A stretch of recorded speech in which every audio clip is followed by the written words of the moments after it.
Assalamualaikum warahmatullahi wabarakatuh. Kembali lagi bersama saya, Jatara Atmaji. Kali ini saya akan bahas mengenai fungsi kompleks analitik dan persamaan Cauchy-Riemann. Oke, mengenai fungsi kompleks. Jadi fungsi kompleks itu sama seperti fungsi pada bilangan real, hanya saja domainnya itu adalah kompleks dan kodomainnya atau hasil dari fungsinya itu juga berupa bilangan kompleks. Jadi kalau kita punya W sama dengan fungsi Z, dengan Z ini adalah bilangan kompleks, maka output dari Z yaitu W itu adalah fungsi kompleks juga. Nah, seperti biasa kita ketahui, kalau bisa kita nyatakan Z itu adalah bilangan kompleks dengan komponen realnya X dan komponen imajinernya Y, maka fungsi kompleks juga bisa kita nyatakan sebagai bilangan kompleks dengan komponen realnya U dan komponen imajinernya V, di mana masing-masing X, Y, tentu saja U dan V juga bilangan real. X, Y, U, dan V bilangan real. Hanya saja U dan V ini dia juga berbentuk fungsi, tidak hanya berbentuk bilangan, di mana fungsi ini menghasilkan real, ini menghasilkan real. Oke, seperti itu. Kalau dalam bilangan real kita bisa nyatakan di sini adalah, katakanlah kita punya fungsi Y sama dengan fx, di mana Y real, X real, kita bisa nyatakan dalam satu diagram kartesian yang menyatakan bahwa ini adalah domain untuk inputnya, ini adalah domain untuk output dari fungsinya Y, karena masing-masing satu dimensi bilangan real yang bisa kita gambarkan, sehingga keduanya kita bisa hubungkan dalam satu kertas yang sama. Berbeda dengan bilangan kompleks, di mana Z itu dia punya dua sumber real dan sumber imajiner, yang mana kita tidak bisa gabung jadi satu garis, maka outputnya juga Fz atau W ini juga berbentuk bilangan kompleks, di mana memiliki dua buah komponen juga, yaitu bilangan komponen real dan komponen imajiner.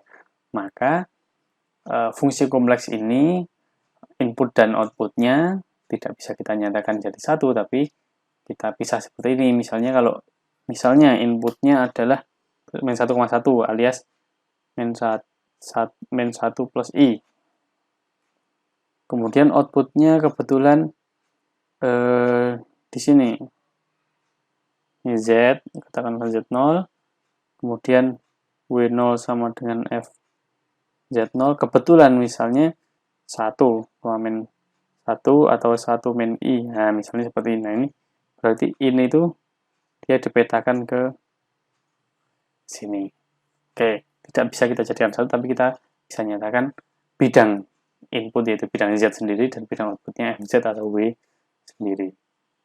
Nah, sebagai contoh misalnya kalau FZ sama dengan Z kuadrat, kalau misalnya saya punya 1 plus I kuadrat, ketemunya tentu saja 2I. Tapi juga bisa kita nyatakan FZ ini dalam bentuk komponen real dan imajiner. Misalnya Z sama dengan X, Y, kalau kita kuadratkan, hasilnya akan berbentuk seperti ini.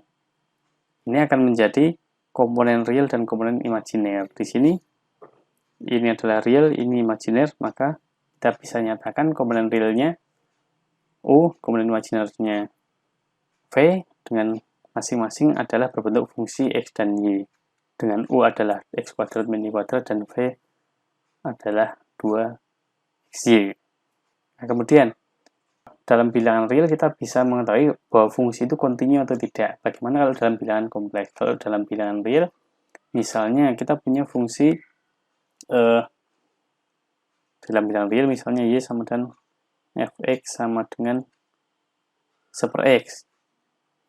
Nah, di sini kita tahu bahwa dia tidak kontinu di x sama dengan 0, dia tidak kontinu. Itu juga kalau dalam bilangan kompleks. Bagaimana kontinuitas pada bilangan kompleks adalah kalau kita punya bidang Z sebagai inputnya, kemudian bidang FZ sebagai outputnya. Nah, kontinuitas itu bisa kita lihat di sini.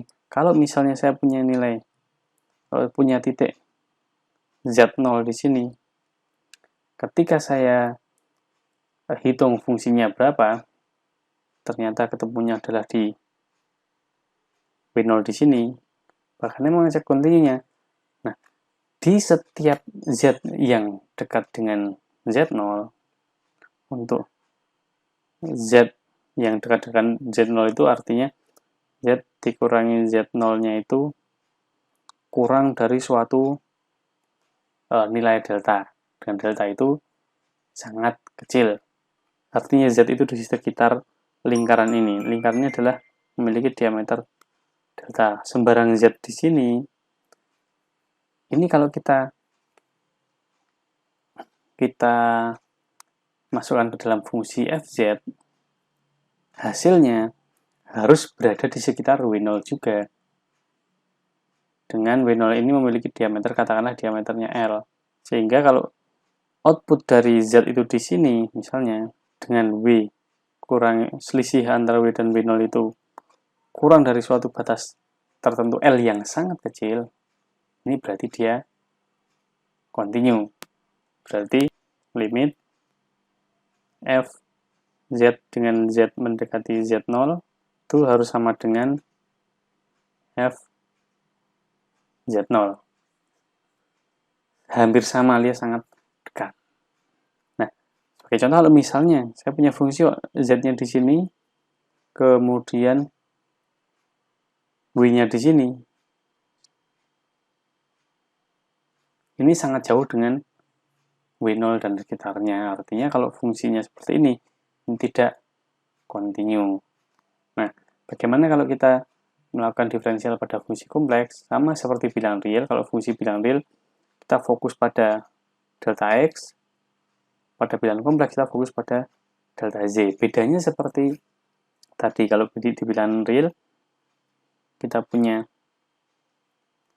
X0 di sini, delta X itu artinya akan membentuk ini adalah Z0 plus delta X, ini adalah Z0 min delta X. Ini kalau di bilangan real. Oh, katakanlah ini, maaf, ini X, X, X.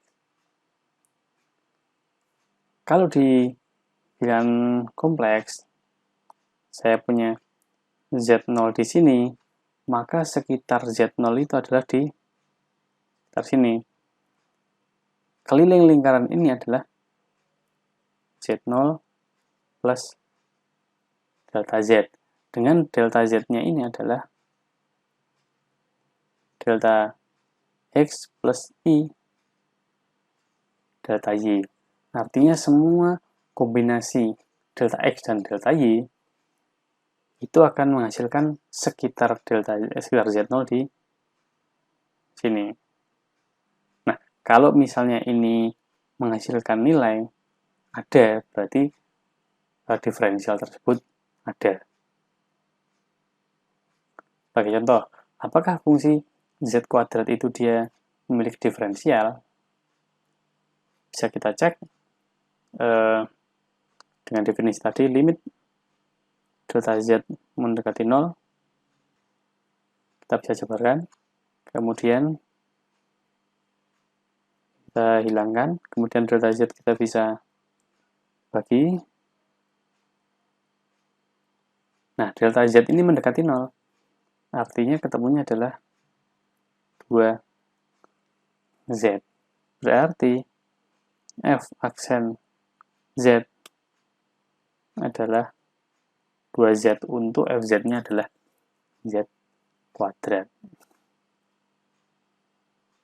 Nah, kemudian hubungan dari diferensial tersebut sangat bermanfaat untuk ngecek fungsi kompleks ini apakah analitik atau tidak, karena berbeda dengan fungsi pada bilangan real, ternyata pada bilangan kompleks ngecek apakah fungsi itu analitik atau tidak, dia memiliki ciri yang sangat spesifik, yaitu fungsi kompleks itu akan analitik kalau dia holomorfik atau terdiferensiasi, dapat diturunkan di fungsi kompleks.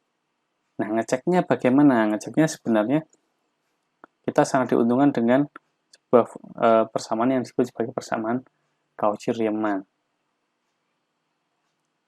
Apa itu persamaan Cauchy-Riemann? Jadi kalau kita punya W sama dengan Fz itu adalah U plus V, ya. Nah, kita punya dua komponen yaitu U dan V. Persamaan Cauchy-Riemann tuh ini hanya satu set ini. Nah, ini ada yang salah, ini harusnya minus. Bisa tulis UX sama dengan VY sama UY sama dengan min VX. Ini masalah. Nah, apa itu UX? UX adalah turunan parsial U terhadap X. Berarti ini adalah D U per dx, ini hasilnya harus sama dengan dv per dy. Begitu juga yang ini, du per dy harus sama dengan min dv per dx. Ini adalah persamaan Cauchy-Riemann. Kalau memenuhi dua persamaan ini berarti nanti kita bisa manfaatkan mengecek ini. Nah, ini kita sebut sebagai persamaan Cauchy-Riemann. Nah, ngeceknya seperti ini. Jadi kalau saya punya fungsi z itu analitik, pasti memenuhi persamaan Cauchy-Riemann. Sebagai contoh misalnya, apakah f z dan z kuadrat itu analitik? Nah, kita harus nyatakan sebagai komponen U dan V. Kita tadi sudah tahu, sama dengan U, ini adalah V. Kalau ini analitik, pasti memenuhi persamaan Cauchy-Riemann. Berarti UX, kalau kita turunkan U terhadap X, berarti 2X saja. Kemudian VY, V kita turunkan terhadap Y, ketemunya juga 2X. Berarti persamaan yang pertama dia terpenuhi. Yang kedua dari Cauchy-Riemann, U, Y, ketemunya min 2Y, kemudian Vx sama dengan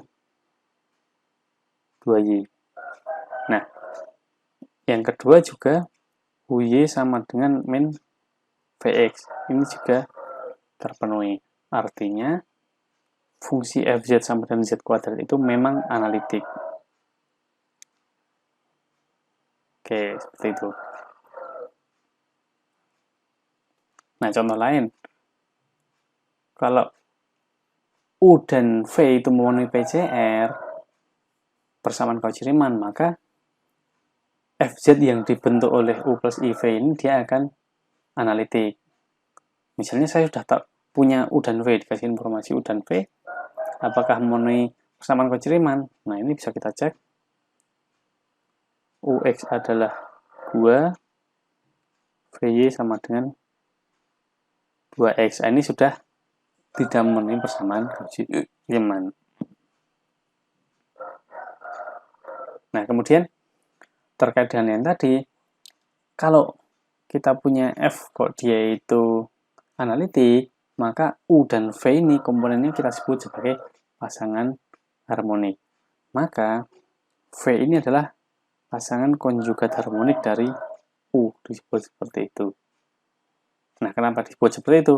Karena bisa jadi kita itu hanya memiliki satu fungsi U yang dia itu komponen real. Kita mau membentuk fungsi kompleks Fz yang dia itu adalah U Y plus IV. Nah, ini kita sudah tahu. Agar Fz ini analitik, ini berapa? Nah, ini pertanyaan formalnya adalah apa pasangan konjugat harmonik dari U? Nah, kita bisa menggunakan persamaan Cauchy-Riemann tadi. Jadi yang kita tahu hanya U, kita cari V-nya yang memenuhi PCR. Di U, X, jadi ini salah, ini harusnya X kuadrat min Y kuadrat min Y. Jadi UX adalah 2X. Yang ini adalah VY sama dengan 2X. Kemudian UY sama dengan min 2Y min 1, maka V X-nya adalah minus dari UY, yaitu 2Y plus 1. Ini kalau kita integralkan, maka V adalah integral dari 2X dy. Itu 2xy plus suatu konstanta. Suatu konstanta terhadap y, yaitu bisa jadi x. Kemudian kalau dari sini kita bisa lihat v kita integralkan terhadap x, berarti 2xy plus x plus konstanta terhadap terhadap x, yaitu konstan terhadap x. Nah, kita punya dua buah v, kita cek. Berarti v 2xy plus fx itu sama dengan 2xy plus x plus fy. Katakanlah ini f1, f2.